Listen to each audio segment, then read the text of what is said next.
Market committee ఏరియాలోని మొత్తం ప్రతి రైతుని బేషరతుగా కొనుగోలు చేయాలని ప్రతి రైతు కోరుకుంటున్నారు. కాబట్టి ఈ టోకెన్ సిస్టమ్ తీసేసి బేషరతుగా ఇంతకు ముందు జరిపినట్టే జరపాలి, ప్లస్ రిజిస్ట్రేషన్లు కూడా ఆపాలని చెప్పేసి దుర్మార్గమైనటువంటి ప్రయత్నం చేస్తున్నారు. ఆ ప్రయత్నాన్ని కూడా ఆపేసి ఇంతకు ముందు పాత పద్ధతిలో ఎలాగైతే జిన్నింగ్ మిల్లులలో చేసినారో ఆ విధంగానే జరపాలని ఈ సందర్భంగా కోరుకుంటున్నారు. మార్కెట్ కమిటీ ఆధ్వర్యంలో 5 జిన్నింగ్ మిల్లులు నడుస్తున్నాయి. 10 రోజుల కొనుగోళ్లు నిలిపివేయడంతో రైతులు ఇబ్బంది పడతారు.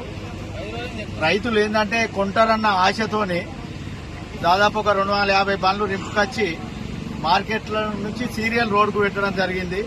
కానీ సిపిఓ నేనేదో టోకెన్ సిస్టమ్ 40 కొంటా అంటాండు. కానీ మా రైతులు 40కి ఒప్పుకోరు. మొత్తం బండ్లను ప్రతి జిన్నింగ్ మిల్లుకు పంపాలని మేము ఈడ రోడ్డు మీద ధర్నా చేయడం జరుగుతుంది. కానీ ఈ సిపిఓ గాని, సెక్రటరీ గాని, కలెక్టర్ గాని ఎవరన్నా వచ్చి రైతులకు న్యాయం చేయాలి. ఈ టోకెన్లలో కూడా కొందరు బ్రోకర్ గాళ్ళ బండ్లున్నాయి. కానీ ఆ బ్రోకర్ గాళ్ళు పోయినా మా రైతులకు న్యాయం జరగాలి. ఇంతకుముందు ఫస్ట్ తీసిన పత్తే మేము పోలే, ఇప్పటికే 100 రూపాయలు తగ్గించి రైతు చాలా నష్టపోతాండు. ఇంకా కొందరు రైతులది ఫస్ట్ ఇంకా తీయలే. ఎందుకంటే మార్చి ఎండింగ్ వరకు ఈ ఒక శని ఆదివారం తప్ప సీరియల్ పత్తి కొనాలని రైతుల తరఫున నేను డిమాండ్ చేస్తున్నా. రైతుల ఐక్యత, రైతుల ఐక్యత, రైతుల ఐక్యత. టోకెన్ సిస్టమ్ లేకుండా రైతుల బండ్లను వెంటనే, టోకెన్ బండ్లను వెంటనే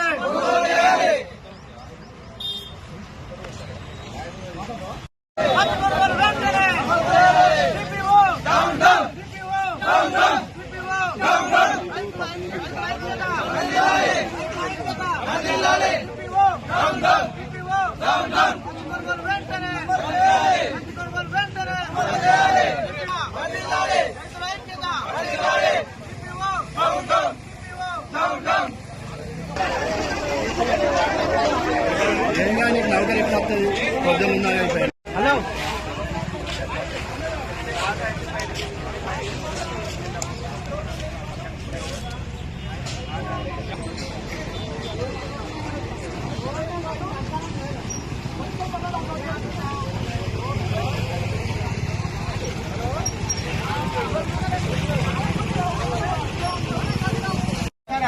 పోతాయి. ఒక్క mill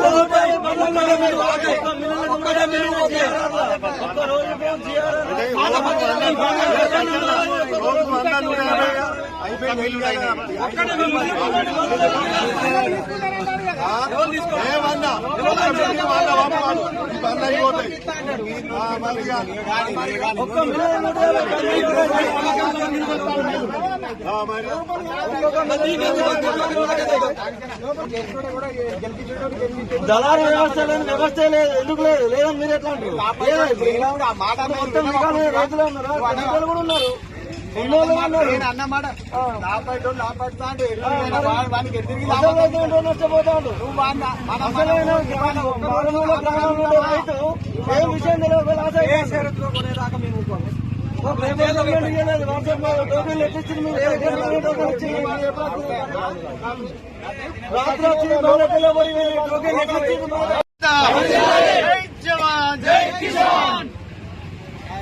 CPO, down, down. CPO, down, down. CPO, down, down.